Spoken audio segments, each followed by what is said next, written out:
সুপ্রিয় দর্শক মণ্ডলী, আমি ডাক্তার খাদিজাতুল কুবরা আপনাদের সবাইকে স্বাগত জানাচ্ছি আমার ফেসবুক পেজ এবং আমার ইউটিউব চ্যানেল নতুন আরও একটি ভিডিও দেখার জন্য। আজ কথা বলবো আমরা নর্মাল ডেলিভারির পর যে সাইড কাটা যেটা পেশেন্টরা বলে থাকেন তা নিয়ে। নর্মাল ডেলিভারির পর সাইড কাটা হয়ে থাকে, অনেকে এটাকে ছোট সিজারও বলে থাকেন, অনেকে বলে থাকেন যে আমার হয়তোবা এর থেকে সিজার করাই বেটার। চলুন আজ এই সম্বন্ধে বিস্তারিত জেনে নিই। সাধারণত আমরা ডাক্তারি ভাষায় একে বলে থাকি এপিসোটমি।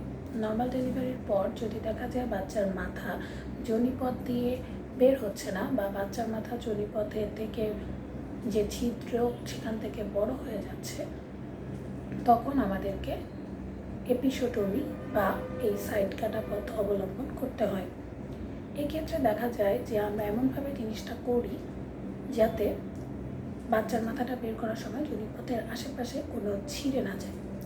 অনেকে এ নিয়ে অনেক শঙ্কায় থাকেন যে সাইড কাটা যেটা আপনারা বলে থাকেন, আমরা বলে থাকি ডাক্তারি ভাষায় এপিসোটমি, এটা করলে কি পরবর্তীতে বাচ্চা নিতে কোনো রকমের সমস্যা হবে? না, পরবর্তীতে বাচ্চা নিতে কোনো রকমের সমস্যা হবে না। আবার অনেকে বলে থাকেন মেলামেশায় কোনো সমস্যা হবে কি না। না, সাধারণত মেলামেশাও কোনো সমস্যা হয় না।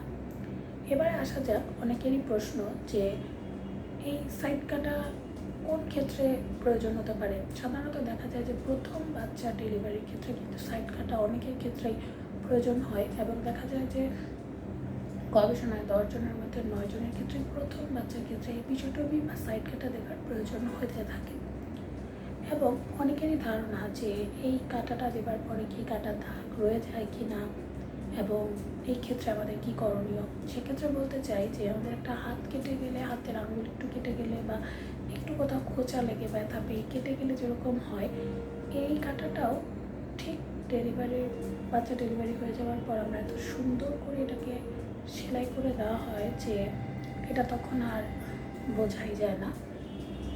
ইভেন 45 দিন পর পেশেন্ট নিজেও বুঝতে পারে না যে এই সেলাইটা কোথায় গিয়েছে। এটা এত সুন্দরভাবে সেলাই করে দেওয়া হয়। এর পরবর্তীতে আসা যাক যে আমি এক্ষেত্রে যত্ন কীভাবে নেব। আমরা পেশেন্টদের বলে থাকি যে আপনি খুব বেশি করে লেবু খাবেন এবং ফল খাবেন এবং সবচেয়ে গুরুত্বপূর্ণ বিষয় যেটা সেটা হলো অবশ্যই পায়খানা ক্লিয়ার রাখতে হবে। পায়খানা যদি ক্লিয়ার না রাখে সেই ক্ষেত্রে অনেক সময় কিন্তু সেলাইটা ছুটে যেতে পারে। সেক্ষেত্রে আমরা সবসময় বলে থাকি যে আপনি শাকসবজি বেশি করে খাবেন। এই ক্ষেত্রে সবসময় মাংস জাতীয় খাবার খেয়ে খুব কষা পায়খানা যাতে না হয় এদিকটা খেয়াল রাখতে হবে।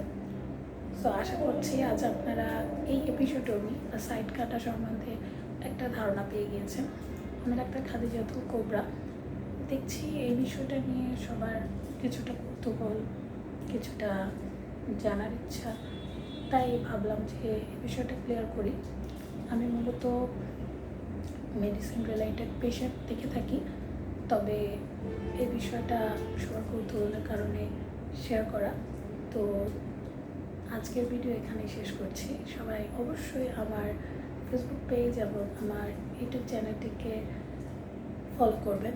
ফেসবুক পেজে লাইক ও ফলো দেবেন, ইউটিউব চ্যানেলকে সাবস্ক্রাইব করবেন এবং যদি আমার ভিডিও ভালো লেগে থাকে তাহলে অবশ্যই আমার এই ভিডিওটিকে শেয়ার করে দেবেন আপনার ফ্রেন্ডস অ্যান্ড ফ্যামিলির মাঝে। সবার কাছে আজ এখান থেকে বিদায় নিচ্ছি। সবাই ভালো থাকুন, সুস্থ থাকুন। খোদা হাফেজ। আসসালামু আলাইকুম।